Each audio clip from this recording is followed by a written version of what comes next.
أعوذ بالله من الشيطان الرجيم بسم الله الرحمن الرحيم وبه نستعين وهو خير الناصر والمعين ولعنة الله على أعدائهم أجمعين من الآن إلى لقاء يوم الدين آمين يا رب العالمين رب اشرح لي صدري ويسر لي أمري واحلل عقدة من لساني يفقهوا قولي Allahümme salli ala Muhammed ve ala Muhammed ve accil faraca. Olmuş şeytanların şerrindən Allaha sığınıram, Rəhman, Rəhim olan Allahın adıyla. Allahın salam və salavatı olsun Peyğəmbər və onun pak əhl-i beytinə. Salam əziz tələbələr və bizi kanalımızdan izləyən dəyərli həmvətənlərimiz. Xoş görük hər birinizi Hifiz elmi dərsindən 17-ci dərs bugün 26 sentyabr 2025-ci il həftənin cümə günü. Biz keçən dərs hifz, yəni Quran-ı Kərimi əzbərləməli barəsində müxtəlif xeyirlərini danışdıq, mənəvi cəhətdən olan xeyrin danışdıq və müxtəlif hədislərə qeyd etdik. Quran hafizi üçün deyilən hədislərə əsasən müxtəlif xeyirlər var, müxtəlif bəhrələr var. Hafiz iki şey əldə edir. Bir, mənəvi xeyir, iki, maddi xeyir. Mənəvi xeyir hansıdır?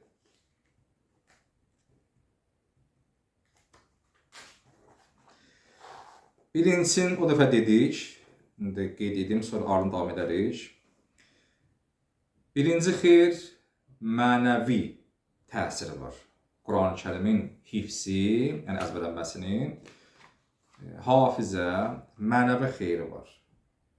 Mənəvi xeyir nədir? Ən azından hamımız bilirik, həmişə daimən Quran-ı Kərim ünsiyyətdə olmalıdır. Və misal vurduq ki, insan dəvəni bağlayır bir yerə, arxan olmasın ki, dəvə oradadır. Dəvə çıxıb geçsə, özün tənbihləsin. Allah bizə bu zehni veribsə, bu vaxtı veribsə, bu düşüncəni, bu görən gözü veribsə, bu vaxtı, nəyi, qüsursuzluğu veribsə, gələk bundan yaxşı mənada istifadə edək, ta hidayətimiz artsın. İnsan var ki, məsələn, hidayəti deyək. Hidayət yəni ki, sabit qədəmliyi. Hidayət yəni ki, sabit qədəmliyi, həmişə onun qədəminin möhkəm olması, azalması. Nə qədər ünsiyyəti çox olursa, bir o qədər ora yaxınlaşsın şeytan və yaxud da bekardır deyə nəfsinə uyusun, o olmur. Çünki adətən nəfsi məsələlər, şeytan məsələlər insan boş olanda daha çox olur. İnsan məşğul olanda, sırf Quranla ünsiyyətdə olanda, ora şeytan müdaxiləsi qeyd ola bilər. Nə qədər ünsiyyətdə olursa, onun hidayəti, yəni sabit qədəmliyi, əqidəsinə möhkəm qalmağı daha da çox artır. İkinci, ilahi səfirlərlə bir yerdə olmaq. İlahi səfirlər kimdir? Peyğəmbərlər. İmam-ı Sadiq əleyhissalam buyurur ki,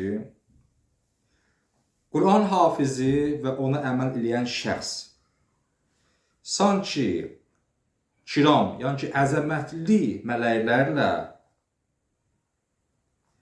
və peyğəmbərlərlə bir yerdədir.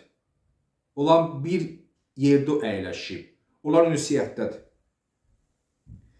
Və Quranda ayəmiz var, buna işarə edir. Əbəsə surəsi 11-16-cı ayələr. Kim istəyər baxa bilər həmin ayəyə.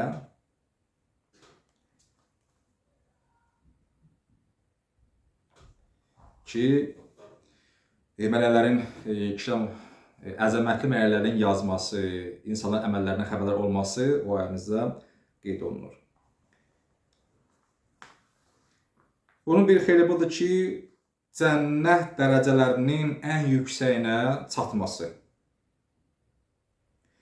Və bu da biz oxumuşuq, bu hədisi yenə təşkil gətirib kitabda.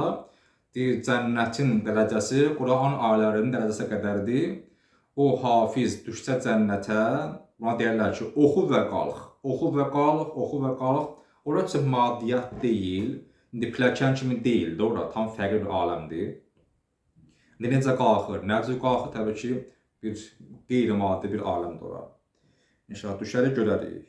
O gəl neçə namaz qıl, oruç tut, nə bilim, Quran, haramlardan çəkin, məşəl, kəblar, həcc, saqqal, hicab, ərbəin, əyyam Fatimiyyə, məhrəmlik, hamısını qeyd elə, sonra düş cəhənnəmə. Həqiqətən pis olar insanın vəziyyəti ki, baxarlar ki, sən vaxtında hidayət etmək istədiyin şəxslər, nə bilim, yaxınlardan, qohumlardan düşüb cəhənnəmə, mən özüm də. Bura bir insan həqiqətən bir ayıbı olar, bir ağırçıq olar deyim ki, insan düşür, məsələn, bu haramlardan çəkinə, ibadət eləyələ ki, cəhənnəmə. Deməli, namazında onun mənim boşluq olub deyilmi, namaz olmayıb, niyyət xarab olub, Allah şahamıza o cəhənnəmi uzaq eləsin, amin.